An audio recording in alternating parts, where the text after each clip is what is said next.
La grande absente de l'édition 2023 du Met Gala ce lundi 1er mai était Blake Lively. Habitué à monter les marches de l'événement mode qui célèbre l'ouverture des expositions du Metropolitan Museum of Art de New York depuis 10 ans, le plus souvent accompagnée de son mari Ryan Reynolds, l'actrice de 35 ans est cette fois-ci restée auprès de ses 4 enfants, James, né en 2014, Inez, née en 2016, Betty, née en 2019 et sa petite dernière dont on ignore encore le nom, née il y a 3 mois seulement, le 12 février 2022.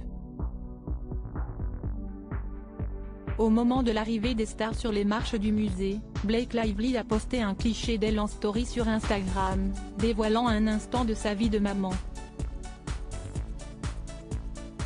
Il s'agit d'un selfie pris dans le miroir de la salle de bain, pendant qu'elle tirait son lait maternel sous son pull. Avec autodérision, l'actrice a ajouté 2 stickers au niveau de sa poitrine, représentant du lait. Premier lundi de mai, a-t-elle simplement écrit en légende. Quelques jours avant le Met Gala, la star de Gossip Girl avait prévenu lors d'une soirée organisée par Tiffany & Co qu'elle suivrait la cérémonie depuis chez elle, sur son canapé. Ryan Reynolds a lui aussi fait l'impasse sur le Met Gala cette année.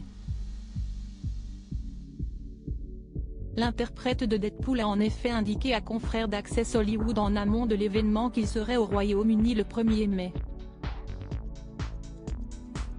La raison de ce voyage de l'autre côté de l'Atlantique ?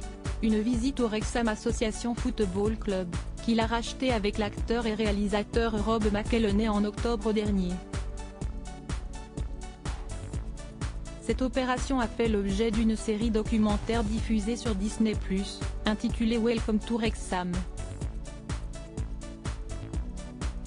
Supérieur à Blake Lively, retour en images sur ses plus beaux looks. Le drôle de surnom de leur 4e enfant de nature plutôt discrète sur leur vie privée, Ryan Reynolds et Blake Lively préservent leurs enfants de leur notoriété.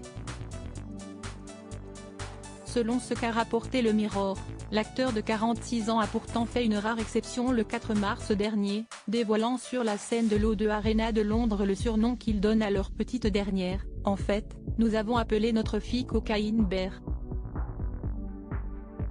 Nous avons choisi ce nom avant la sortie du film et nous sommes donc engagés dans une bataille judiciaire, a-t-il lancé avec son humour caractéristique. Nos confrères expliquent que le sobriquet attribué au bébé fait référence au film Crazy Bear, sorti en salle le 15 mars dernier, et inspiré d'une histoire vraie datant de 1985. Crédit photo, Zuma Press.